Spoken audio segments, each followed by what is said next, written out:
A WWE star announces their sudden departure. Plus, a main roster WWE champion is making their NXT in-ring return. And a WWE star debuts a previously scrapped gimmick. It's all in the wrestling news right now. Now, we also know in the wrestling news there's more CM Punk and AEW collision drama today. Yes. Don't want you to think that we don't know. Video coming up about it later today. Oh, yeah, but set your phasers to fun. But we thought that this was kind of more pressing because this is kind of out of nowhere, this first story that we're doing anyway. Like an RKO. So Lacey Evans shared a photo on Instagram last night saying, when the clock strikes 12, you will address me as Macy Estrella from here on out. Hashtag coming soon. Hashtag no man is Macy.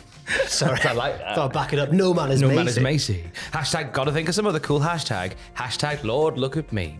Her Instagram and Twitter profile as of midnight now also lists her as FKA WWE superstar Lacey Evans, and her Twitter handle and Instagram handle has become Limitless Macy. I believe her TikTok was Limitless Macy for a bit. Okay. So I think this is maybe more in the works than we realised. And she's been quite retweeting fans, thanking her for her time in WWE. Okay. And also teasing OnlyFans. And as we know, that comes into conflict a bit with WWE's employee guidelines. We saw with the sudden release of Mandy Rose, basically she wanted to do kind of not safe for work content.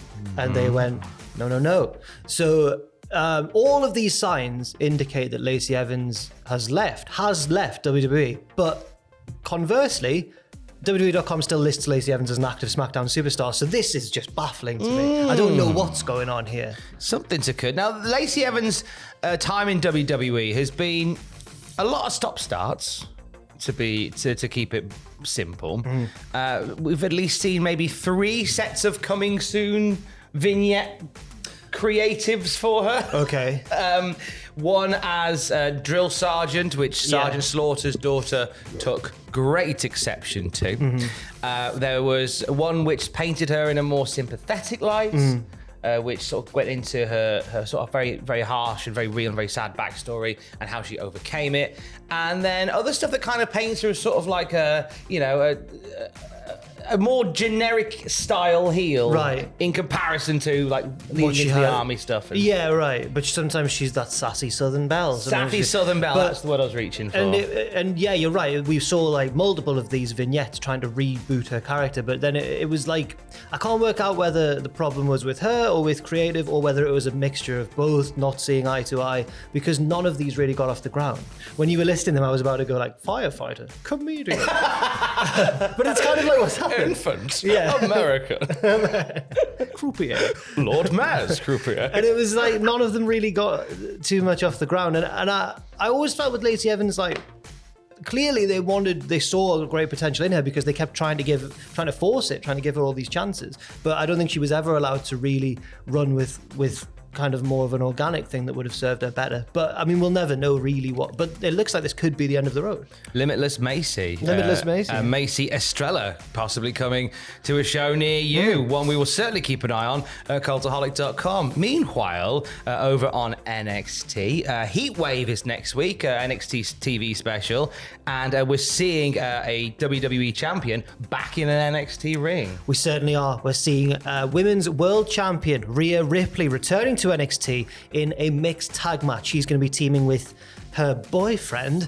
I don't know what they are.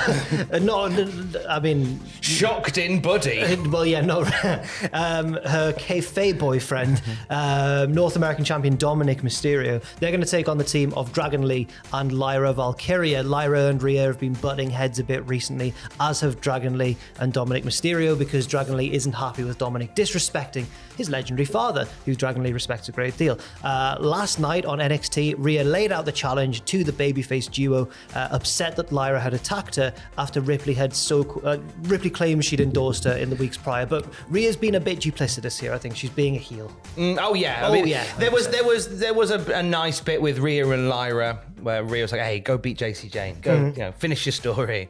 Finish your dinner. Finish the story. Finish the dinner.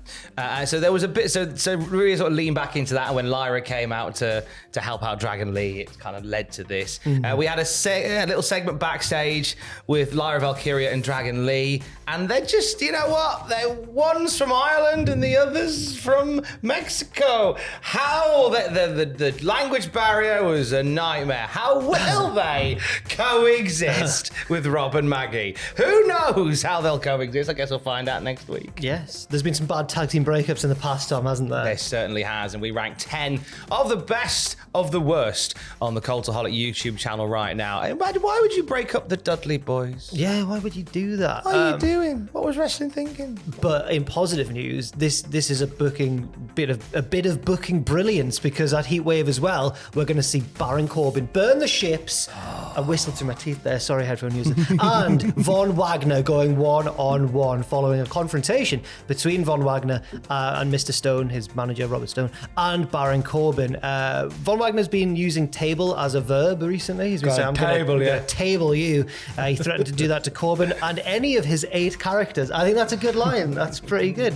Yeah. His 8 characters: firefighter, comedian, pyramid worker, croupier, Lord Mayor's croupier. He's going to take him on at Heatwave, and then Baron Corbin attempted a cheap shot, but he couldn't get the best of Von Wagner, who's looking stronger than he ever has in NXT, apart from like that very first episode of 2.0. So fair play. I don't think you'll win. No, I don't think Wagner will win. No, but he's been getting a bit of a push. But he has been. He lost to Bron Breakker recently, but after the match, he tabled him. So we'll have to see what happens. I like to think that Wait, they might really. I can't even remember if it No, was after that's where it before. came from, isn't it? Well, I can't remember if he did it before or after, but he managed to put Bron Breakker through a table. You know how the Smurfs use the word Smurf as verbs? Yeah. Will Von Wagner start using table as all his verbs? I tabled my dinner, then I tabled my car all the way to the arena, where I tabled a match.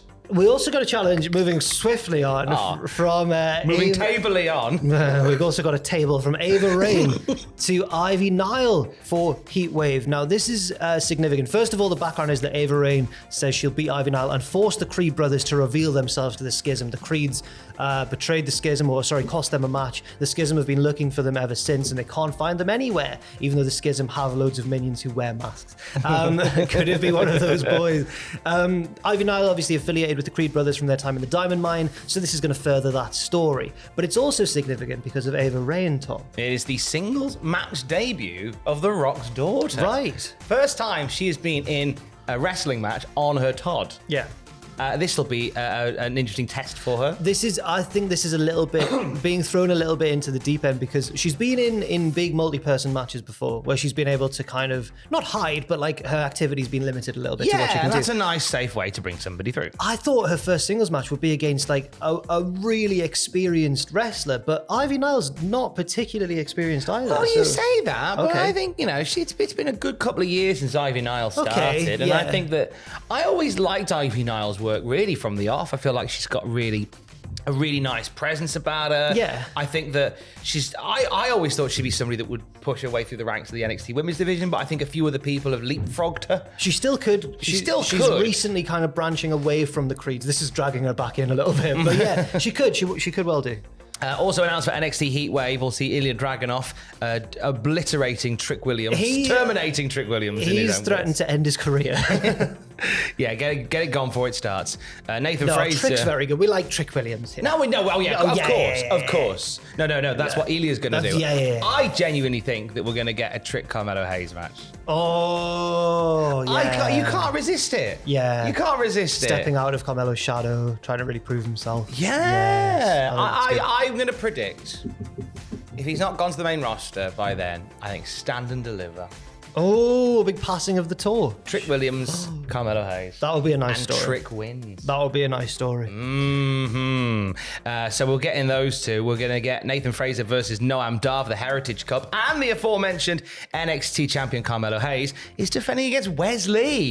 That'll be brilliant. That's shaping up to be a really good card. Yes. Even if you don't like some of the storylines going in, even if maybe you find the Heritage Cup stuff a little bit silly, all the wrestlers, all the matches look pretty good. The one I think with the biggest question mark is that Ava Rain match, but they could pull it out of the bag, and I suspect there'll be a lot of interference and shenanigans as well. So there'll be it'll be sports entertaining, I feel. Very sports entertaining, especially with the North American champion on the show as well, and Dominic Mysterio. Mustafa Ali has stated his case to become North American champion, but he's done so by reprising a previously scrapped gimmick. This is very interesting, and it's something that Ross, I think, alluded to on a recent episode of the podcast, where he went, the other week, Ali was using similar sort of language to what we'll talk about now. And Ross went, this reminds me of what he was doing on Twitter back years ago. And basically that's kind of been confirmed on this week's NXT. Ali was stood on a podium delivering this speech about why he should become North American champion, and said he'll take the title to new heights. He'll inspire millions around the world, saying, you will rise,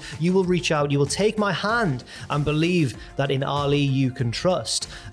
This is very similar to the sort of stuff he was putting out on Twitter, seemingly independently of WWE creative. It came at a time where he was quite despondent in WWE, and I just popped up the one day saying, really wanted to do this, but they said no. So here's the pilot that we did. Here's the reel that we did for it, and it was very much like this. Yes. Shot in a very similar way. And we all went, that's great. I still remember the response was everyone going, oh, he's very good. Yeah. He's very good at that, yeah. And I like that there's and this is Mustafa Ali, in his prime here, because as a phenomenal wrestler as well, there's a really nice sort of disingenuous nature to it, and I'm quite into that. It's kind of sinister, isn't it? Like he's presenting himself as a babyface, but like many politicians, you're like, what's really lurking beneath the surface here? And I think that it's been building in this direction where he's befriending Wesley in the North American title division, but you can sense that really he's got his eyes on that title, and how much is he really his friend? And it's all been leading here, and I think it's been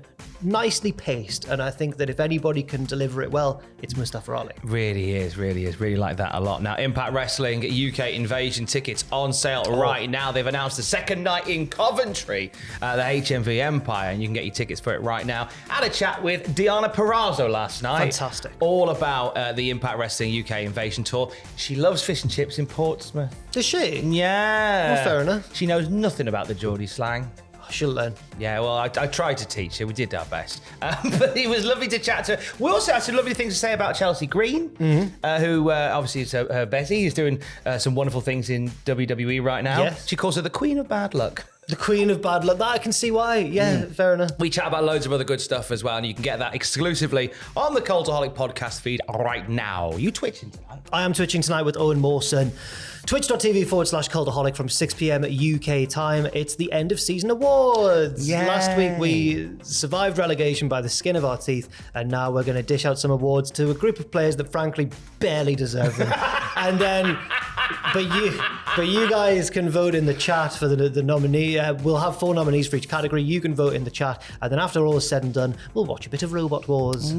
Suited and booted on the Twitch, and we'll speak to you later with more wrestling news throughout the day. You can check out cultaholic.com. Stay table. Love you, bye. Love you, table.